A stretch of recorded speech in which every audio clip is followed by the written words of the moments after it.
trying to remove fleas from your pet rabbits. It's a nightmare.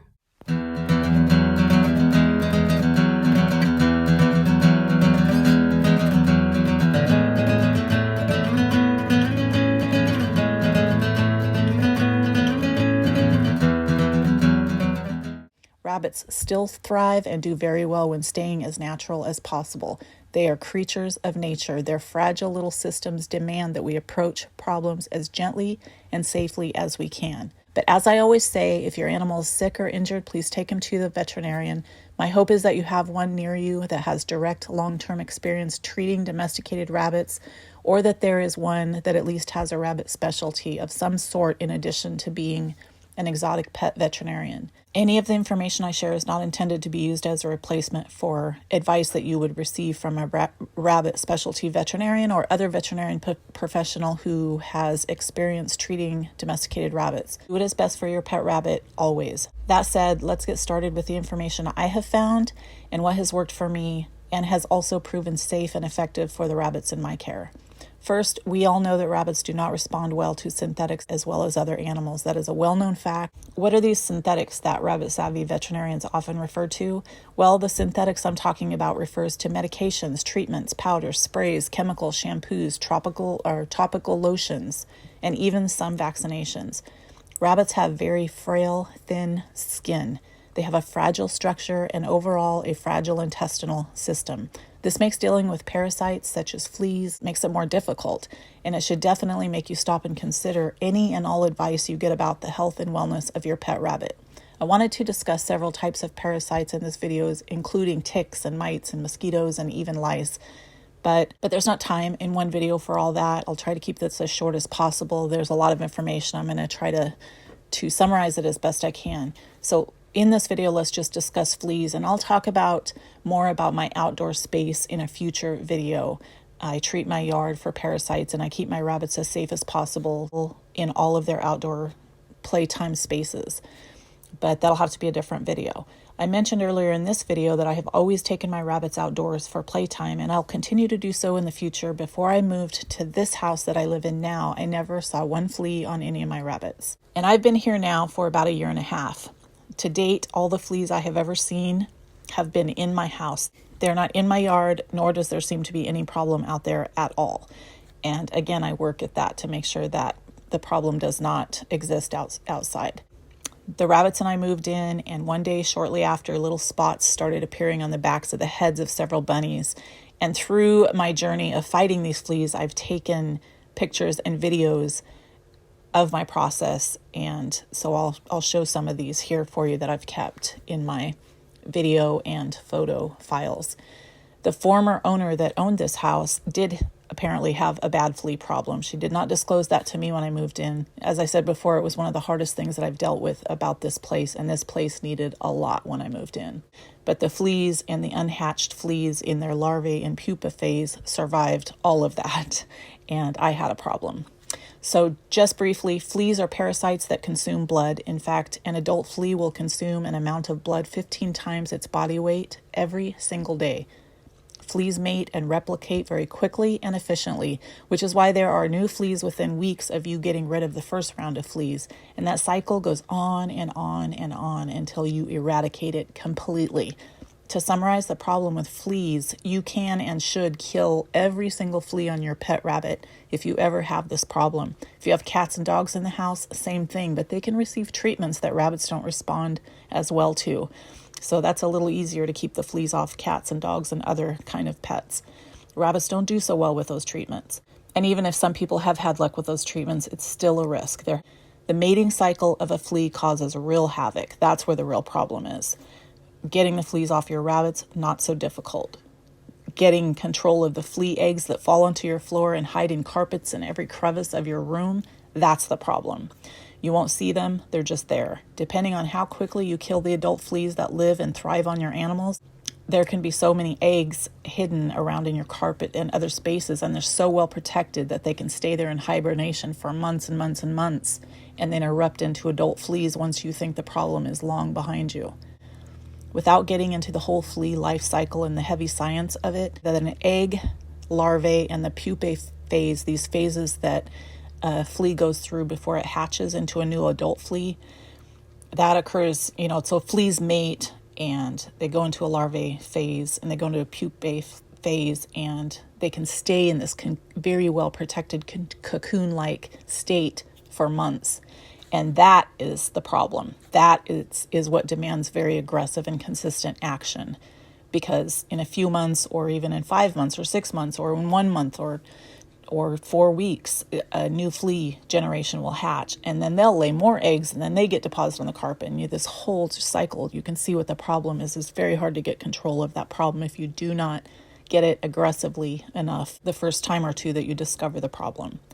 Because unhatched fleas in a larvae or pupae state are so well protected, it's difficult to get rid of them in your home. Also, for this reason, they're harder to kill.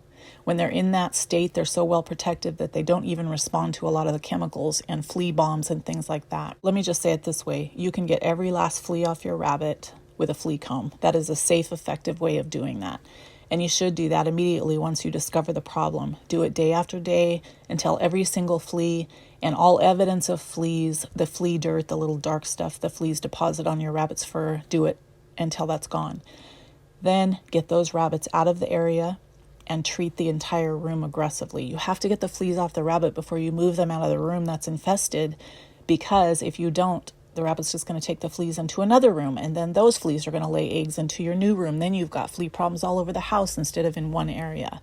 So don't do that. Make sure you get the fleas off the rabbit first, and do that day after day for a day or 2 or 3 until you see that all the adult fleas that had already hatched are dead. Then move the rabbits. Then treat the room and everything in it that the rabbits were around. If any of the unhatched fleas survive your aggressive cleaning process once the bunnies are moved out into another room, they will hatch at some point in the future. So let's just jump right in here. I want to show you the flea comb I used. You can get these on Amazon for a couple dollars. I suggest you do not get the more expensive ones that have the sharp ends on them. Just these cheap little blue ones are the best ones I have found of all the ones I purchased. And you also need a cup or some kind of container. Don't fill it up all the way because the fleas can jump out, but with some kind of water and some kind of solution added to it. Now, with regard to the comb, the flea comb itself, as I said, I bought several of them, and I actually wound up using just the flea comb that you can see me holding here that has the longer kind of spikes combs on them, and the end of it is not sharp, and that's one of the main reasons. But also the combs are perfect no matter what kind of fur that your rabbit has, slick or thick or whatever. Hopefully you comb and groom your rabbit enough that you won't have tangles in the fur. Be very, very careful, because remember, a rabbit's skin is thin, delicate, and since fleas have been biting your rabbit, it would be easy to catch one of those little prongs and just tear your rabbit's skin right open. There's no reason in the world for someone not to be very, very patient. Just be patient, go slow, hold the comb in the correct position, which is almost flat against the rabbit's body. Be very, very careful around the head, the eyes, and the ears. Just go slow. There is no way you can hurt your rabbit if you are slow and patient. It only took me about 15 minutes to do one rabbit using this long comb, and I got quite a few fleas off. Most of the fleas will stay at the neck area between the shoulders, on the top of the head, around the ears, and around the eyes. So around the eyes and ears especially, be super, super careful. So you hear how I comb out Lila. I do it one day, then I put her back in her enclosure after I do the other rabbits that are near her in that same room or bonded to her.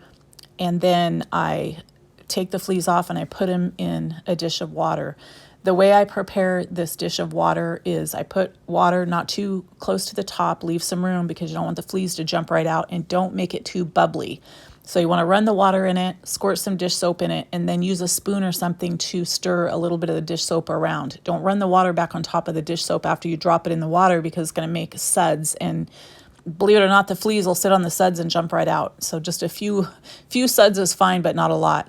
And then on top of that solution, I spray in some, you can either put in alcohol or like isopropyl rubbing alcohol into that solution, or what I do is I just use this antimicrobial kind of a counter spray that I use for my kitchen counters and my stove, and I just squirt a few squirts in on top of that water solution, and I mix it up with a spoon, and that's what I use to take the fleas out of the comb and put it right in that solution, and it kills them.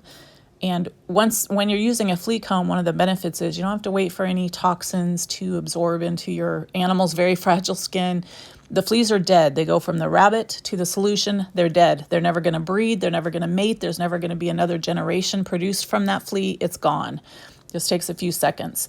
And again, just make sure that you get the water low enough in the dish to where, or not so close to the rim that they can't jump out. That Lila had quite a little bare spot growing on her head that literally happened in a matter of days. This was the second or third day I had groomed the fleas off her, so there were quite a few by the time I got to her. But just take the other bunnies, all the bunnies in the room, do the same procedure, very carefully, very gently, lay the comb against their body, not straight up and down, but perpendicular, in alignment with the way their fur goes, and just very gently focusing on the areas where the fleas seem to gather. There might seem like there are just a million fleas, but really you might take 7 or 8 off of a rabbit, but they all seem to be in the same area. At least that's what I have found. I think it also always helps to give the rabbits a little treat. And here I'm going to give Gracie a little raisin so that she will tolerate this process better. It just helps keep them calm. They don't get raisins or dried cranberries as treats very often because of the high sugar content. That is not good for rabbits. But we just, one by one, each rabbit. Gracie's here getting a few fleas removed from her. She didn't have very many. Of all the rabbits, Lila had the most, and Lila was the one that had the little fur missing from her head, and how I discovered the fleas in the first place. So yeah, just keep repeating that process. Drown each and every flea. Do it for 2 or 3 days. Like I said, I'm either 2 or 3 days in these videos that you're seeing here. This is probably the 3rd day, I believe, which would be that would be the day I take the rabbits out of that room and then start the actual treatment of the room. There's one other thing that I wanted to mention, and I get this question a lot, and that is Diatomaceous Earth, food grade Diatomaceous Earth, which I always do keep here. But there are some videos online showing people that raise rabbits, showing those of us who are pet owners or anybody else that ever has a rabbit, of how to put the diatomaceous earth right on the rabbit, very thickly, kind of throwing it at the rabbit. They're just awful videos. I would suggest never doing that. Your rabbit has fragile lungs and does not need to be inhaling or ingesting diatomaceous earth. And I keep it here to use as the final treatment on the floors after I clean the entire room. After the bunnies have been out, I wait a few days, and my final process is to put diatomaceous earth corner to corner, absolutely cover the floor. And I don't use my vacuum cleaner to vacuum it up. If you have a carpet, it might work a little better for you, but I ruined a vacuum cleaner trying to vacuum diatomaceous earth up one time, so I would suggest sweeping it. Also, if you have a carpet, I would suggest not using diatomaceous earth on it unless you have done that before and it hasn't done anything to your vacuum. But the idea is kind of like flea powder without the chemicals. It gets on the exoskeleton of the flea and is supposed to kill them in a couple days.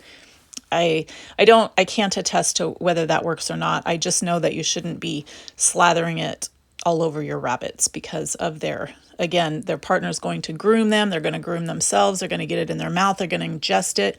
The way that some of the videos online, very irresponsible, extremely bad information to be put out on the internet, especially trying to tell other people how to, in my opinion, very lazily treat fleas. This process that I'm using here is gentle, safe, as long as you're very careful with the tool, which is the flea comb. Don't use a sharp-edged one, and do it just as I'm doing here with the comb flat against the rabbit, slowly, gently, keeping in mind that if you haven't groomed or brushed your rabbit and the rabbit's fur is tangly, that could also cause a problem. So make sure your rabbit's fur is kept up like it should be, brushing and grooming your rabbit, and everything should work just fine. That is how I got rid of my fleas. And I also wanted to mention about one other thing about diatomaceous earth. I also use it in the yard. When the yard is completely dry, I use it on the perimeter as part of my treatment, but I want to, as part of my outdoor treatment, so that nothing does. That's a preventative measure for me, not just for fleas, but other kinds of parasites and ants and all kinds of things to keep them away from my living space and away from the outdoor play areas, but I want to address that in a future video when I have a little more time and I'm talking about my outdoor rabbit spaces. And the last piece of information I want to give you is this Victor brand Flea Trap. Again, when I recommend these things, I don't make any money on it. I'm telling you what has worked for me. This is one of the best contraptions ever. You can get it on Amazon for really cheap. You can get the refill sticky discs for really cheap. You plug it in, it's got a little tiny light in it. Set it right beside your rabbit's enclosure somewhere on the floor where the fleas are going to be hopping back and forth and doing what they do, or erupting and hatching. And what they do is they're attracted to the heat of the light and they jump right in, and it traps them, this very sticky substance. It's got a protective lid on it so that it's not gonna, your animal's not gonna walk right up and step in it and get its paw caught. So it's protected from animals, but I still would not leave it around a bunny where a bunny can have access to it, because there is a cord and it's electrical, and rabbits need to be protected from that. But also it's an electrical device. So I have found this to be just priceless, irreplaceable when it comes to killing a lot of fleas in an area. I say a lot of fleas, there's not a lot of fleas, but even if I see 6 or 7 fleas, it seems like a lot. So again, I cannot recommend this product enough. It has, really inexpensive, really cheap, and you can use it over and over and over and keep it for the future if another infestation happens, months down the road when you thought you had gotten the last flea egg batch cleaned up. And just to be clear, I'm not a person who in any way endorses or would recommend getting those sticky pads to catch mice or rats like you see on some shows, and even some government agencies still use them. It makes me sick that people use those. Bunnies, birds, rats, mice, everything get caught in it, and they just suffer. This is the same concept, only it's for fleas. The fleas die quickly. I've been right there when the flea jumps in, and I am kind to every animal. As I've said many times, I eat vegetarian just for my own reasons. I make no judgment against anyone who does not, but that's my heart, and I never ever want to see an animal suffer. But I feel very differently about fleas because they are so invasive and they do such damage and such harm so quickly. So I will do anything within my power to kill a flea, and that is why I use this particular product. And again, it would be okay for parasites or something small like that that's going to die right away, but I would never ever recommend using one of those sticky pads for mice or rats or anything like that. I'm not even in favor of mouse traps. I catch and release things like that. If something like that were ever to come on my property, I don't have those problems. But I have combined on this one deep research, education, and unfortunately direct experience with fleas. So I feel pretty good recommending what worked for me. Please hit the like button if you haven't done so already. That helps me know that you want to see more of these types of videos in the future. As always, be kind to animals, and thank you for caring.